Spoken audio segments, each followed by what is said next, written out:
days ago, U.S. Air Force Secretary Deborah Lee James told Sputnik regarding the 50 to 70 B-61 tactical gravity nuclear bombs stored at Incirlik Air Base in Turkey, "We do have nuclear weapons, and those nuclear weapons are safe and secure, and we are confident in that." Now, Debka is reporting the United States has begun secretly evacuating the tactical nuclear weapons it had stockpiled at the southern Turkish air base of Incirlik and is transporting them to U.S. bases in Romania. Is this a reaction to the failed coup, or is there a larger strategy at play here? As this reaction finally comes after the worst foreign policy administration in U.S. history remained quiet as power was cut to the Incirlik air base and was put on lockdown while hordes of Turkish protesters gathered outside the base over the purported CIA link to the recent coup attempt, a link that winds its way back to Fethullah Gulen and his movement, the same Gulen who is protected by the Obama administration and maintains a charter school empire in the United States that has angered labor unions while siphoning money from the American taxpayers through those charter schools to fund his movement. The results of the failed coup in Ankara, Turkey, that claimed 294 lives and saw thousands arrested has awarded President Erdogan unlimited dictatorial control over his country. The New York Times reported Turkey said on Wednesday that it would empty its prisons of tens of thousands of criminals to make room for the wave of journalists, teachers, lawyers, and judges rounded up in connection with last month's failed coup. Numerous sources are now confirming that the Incirlik nukes are being moved to the Deveselu Air Base in Romania. Meanwhile, 2,000 NATO troops have conducted airborne training operations in Poland, while Obama pledged 1,000 extra troops to Poland. Russian President Vladimir Putin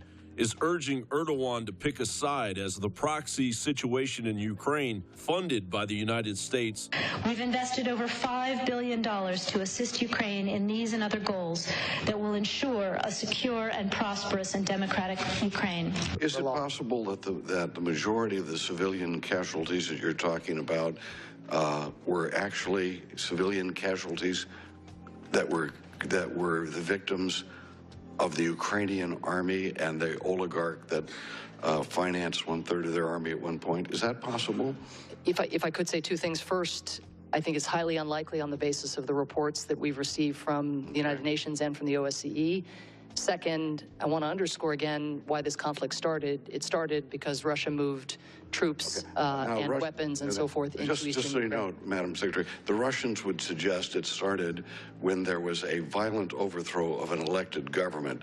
Right. I don't make it a point of listening to President Putin's claims as a general rule. I don't find them credible. Well, I think that if you are our representatives, you should pay attention to everybody's claims, and you should refute them if they can be refuted rather than dismissing them. And quarterbacked by George Soros, an escalation now forcing Putin's hand as 40,000 Russian troops are now sitting on the Ukraine's eastern border. Our media and government should be working to de-escalate this nuclear powder keg with rational reporting and diplomacy. However, Obama golfs, Hillary thumbs her nose at Putin, and George Soros sways public opinion to lead the world to the razor's edge of World War III, just in time to hijack the U.S. presidential election. John Bound for Infowars.com.